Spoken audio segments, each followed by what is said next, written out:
this video, I'd like to show you one of my favorite types of buttonhole. It's called the single row buttonhole.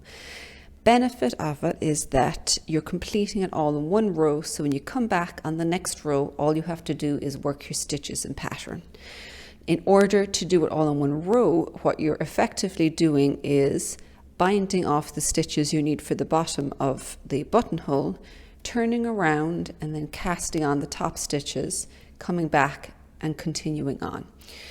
What that also means is, of course, that you control the size of your buttonhole, that the number of stitches you cast off will determine how big your buttonhole is.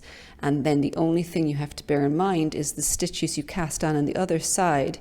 You want to cast on one more stitch than you have bound off in the bottom, because you use that extra stitch to lift over the edge and join the two sides together.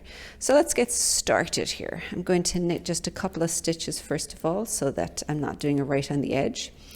Then I'm going to stop my work, bring my yarn to the front, slip that next stitch purlwise from the left needle to the right needle, bring that yarn around, and I'm going to slip the next stitch. At this point now we're going to start lifting stitches over. So we'll lift the first one, that's one stitch bound off, slip the next stitch over, lift that over, that's number 2, slip the third one over and lift that over, and that's number 3. And that's the size of the buttonhole I am going to do here.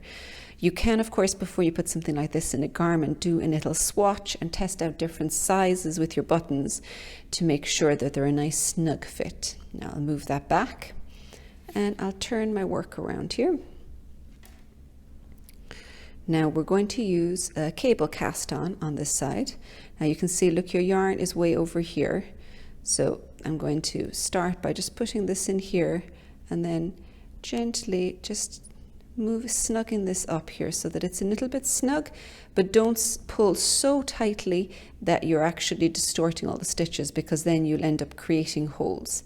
So I went between those 2 stitches on the needle, wrap the yarn around like a standard cable cast on, pull it through, and then from the front I'm going to put that stitch on here. So that's number 1. I'm going to do it again, wrap around, pop it on, number 2, number 3, and finally number 4, because that's one more stitch than the number I bound off. So that's the final one. Now we'll turn around here. You can see what I mean by you do get a little bit of a gap here between those 2.